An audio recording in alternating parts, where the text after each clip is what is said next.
Lastly, and staying in France, so we're going to hear from Jay, Jordan, and Isabel Fremeaux. Jay is an art activist, co-founder of direct action groups, cinematographer for Naomi Klein's The Take, and co-editor of the book We Are Everywhere: The Irresistible Rise of Global Anti-Capitalism.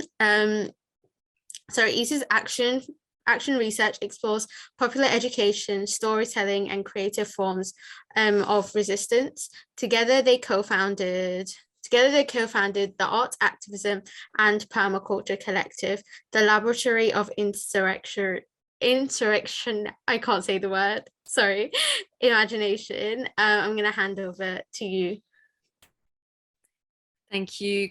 Thank you so much. And thank you so much to Hilary and Dan and Fatih for such inspiration. We would like to start with just a little embodiment exercise.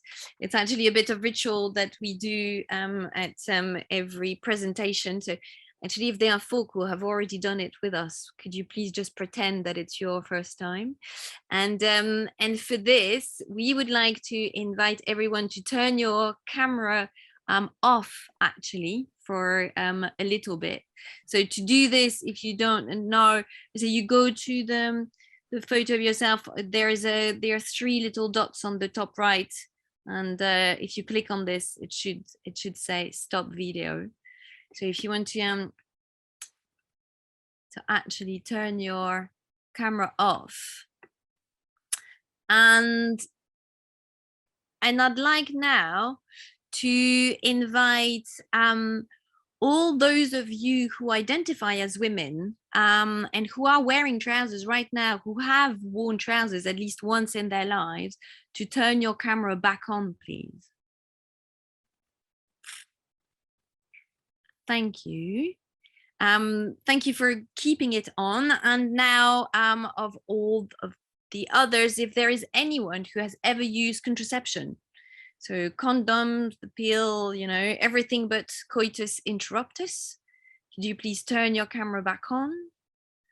So of those left, have any of you been on strike? Turn your camera back on. Read or consulted an independent newspaper or media? Turn your camera back on. Taken a weekend off work, working only 8 hours a day, been a member of a union? Turn your camera back on. And I'd like to ask you, what do we all have in common in one word?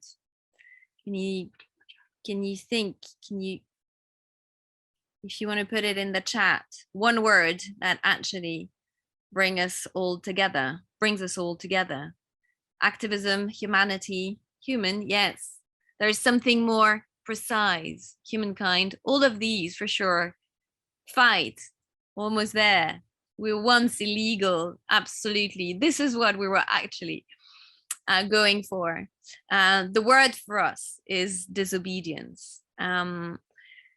Because all these rights, all these, that seem banal, actually were gained through struggle and disobedience.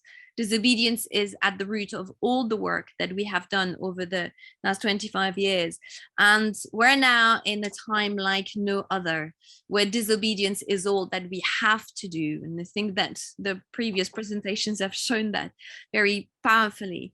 Disobedience and desertion. To desert, to stop the feeding the death machine of capital that have created this culture that has turned away from life and that is perpetuating the imaginary that resistance is futile. And again, I think that we've seen how much this is untrue, because every form of resistance has emerged from the imagination of people and has then taken the form of disobedient bodies, from the human chain to the sit-down protest, from the lunch counter actions of the civil rights movement to supergluing your body to corporate headquarters, from sabotaging oil pipelines to locking onto block bulldozers, from tripods to even boring and very often pretty ineffective A to B marches.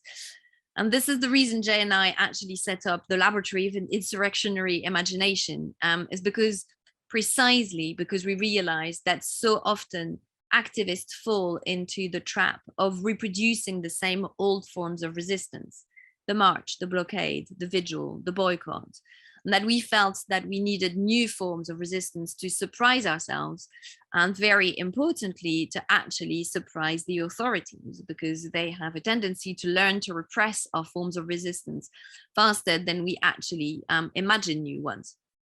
And so in 2004, we launched the lab in a squat in London, and its aim 18 years on remains the same, is to actually bring together artists and activists to co-design and deploy creative forms of resistance.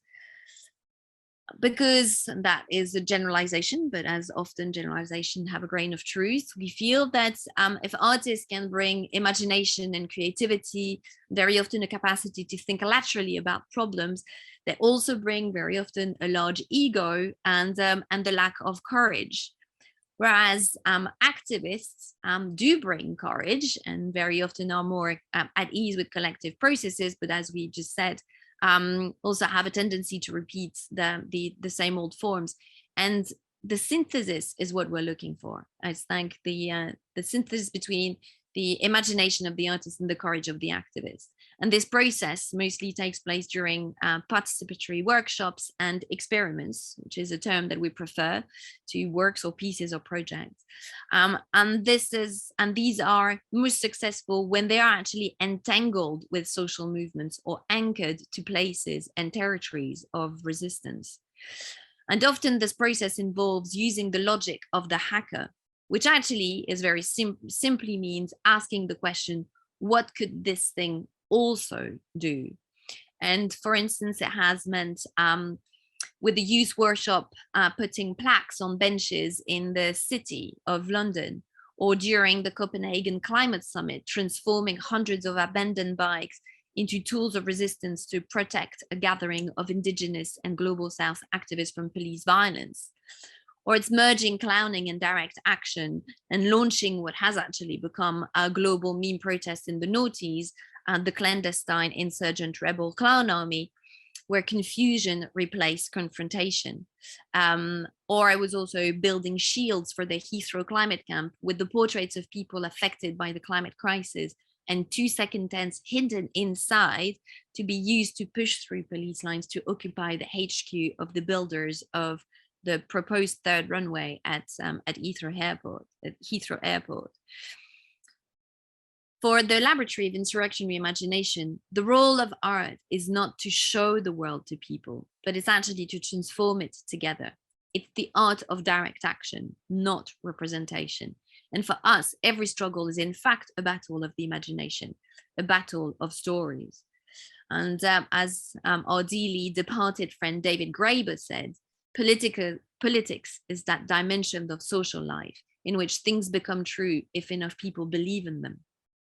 And so we're talking to you from our yurt in a living collective right here where the little red dot is, where there was a 40-year-long battle of the imagination. In the 60s, men in suits in the metropolis imagined turning these 4,000 acres of wetlands, farmlands and forests into an international airport for the city of Nantes. And exactly from where we speak to you, they imagined the duty-free shop, except hundreds of thousands of disobedient bodies imagined something very, very different from a duty-free shop. So we've got very little time. We can't do justice to this 40-year struggle. But the land here designated to be an airport was squatted by activists, invited by farmers and inhabitants, and a post-capitalist form of life emerged in the way of the airport builders. Where they wanted to put the airplane hangars, we built a watchtower. Where there should have been an X-ray machine and border controls, we planted food. Where they wanted to put one of the runways, we put a sawmill. Where they wanted to build the car parks, we built a bakery. Where they wanted to put the second runway, we grew buckwheat. And where they wanted to put the baggage carousels of the airport, we planted medicinal herb gardens. And the place became known as the ZAD, the Zone à Défendre, which was a hacking of a planning term, which meant a zone where development would happen later. But in French, ZAD now means zone to defend. And it's a place where we were not only against the airport, but against its world. And it was a territory where the two strands of DNA of all successful social change entangled themselves, resisting and creating. The yes, here in the form of camembert made by squatter cows, and the no, resisting evictions with our diversity of resistance, including our greatest ally, the mud of these wetlands. And giving attention to building and fighting, be it building a new assembly hall to replace that one that had been destroyed by the police, or building a new barricade to stop evictions. And this territory continues to flourish and will never be an airport, precisely because the movement was able to imagine winning. And this is very rare for movements, imagining winning. And imagining winning is totally key. You have to act as if it were possible to radically transform the world, and you have to do it all the time, said Angela Davis. She used the magical formula as if. It's key to resistance, it's key to magic, it's key to art, and it's one of the best ways of bending reality, this magical formula of as if. Most people think that magic is something to do with Harry Potter or the World of Warcraft. It involves some kind of supernatural force that can only be directed by very gifted people twirling magic wands to levitate bodies or shoot fireballs. But magic is far from this kind of ridiculously Newtonian mechanical conception. Magic, in fact, the best magic, true for art, true for activism, assumes that attention is an organizing principle of reality. Attention is an instrument of imagination. So, as Starhawk, one of our teachers and comrades, ecofeminist activist witch, she says, everyone can do the life-changing, world-renewing work of magic, the art of changing consciousness at will. And here on the ZAD, we use the instruments of magic and art and activism because we try to create the reality using our imagination rather than escaping it, creating reality rather than escaping it. And that's all about raising energy and focusing it towards a goal to create change. And on the ZAD, this meant saying no to the airport, using the magical formula as if. Let's live as if these lands will always remain lands for peasants, producing food and wildlife, rather than just another temple of hypermobility for the uprooted metropolitan classes flying from one conference to another, detached from anything that counts. And one of the most powerful examples of this emerged in 2015, 3 years before the airport was cancelled. And it was the very, very simple. It basically involved long meetings to produce a document. And the document was entitled, "Because There Never Will Be an Airport, the 6 Points for the Future of the ZAD." The idea was to give a desirable fiction a reality. And it was a very punchy 6 points declaration of what the wetlands would be when there wasn't an airport, once the airport had been cancelled. And the key was to say, there won't be an airport, not no, we don't want an airport, but there will never be an airport. And this is how we're going to live and farm and run these lands as a commons. And it was diffused through media, through rallies and so on. And a second strategy was to transform the imagination of the public that assumed that the ZAD was just another protest camp with cabins and tree houses. And that imagination is always very precarious.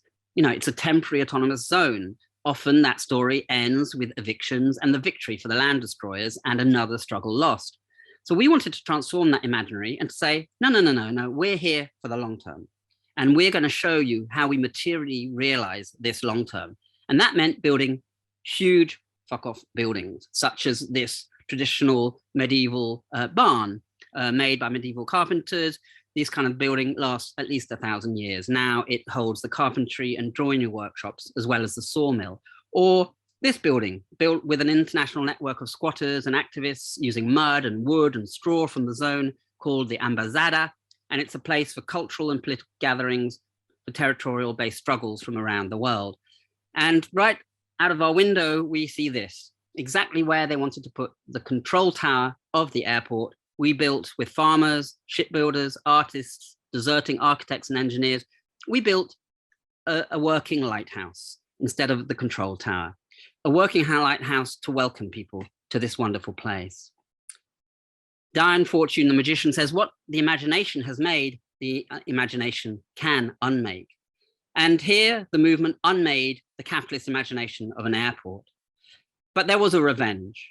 When you win, you can imagine winning, but when you actually win, there is revenge. And the biggest crime of all for us on the ZAD, in the eyes of the state, was that we actually lived for 6 years without government and self-organized our lives. And after the victory, 4,000 police and tanks and drones and helicopters came. They threw 11,000 tear gas grenades at us, explosive grenades. They destroyed 40 of our cabins and many of our farms, but 200 of us remain, and we're continuing to build the commons. We're hacking their desire for us to be legalized. It's a way too long a story for us to go into now. But for us, this place has both, by falling in love with this place, we fell in love with it because we protected it. We protected it with our lives. And in fact, the more we fall in love with this place, the more this place becomes us. And so we have to end there, but shamelessly, as a shameless commercial plug, if you want to know more, our latest book is about this story and about many of these acts of imagination. Thank you very much.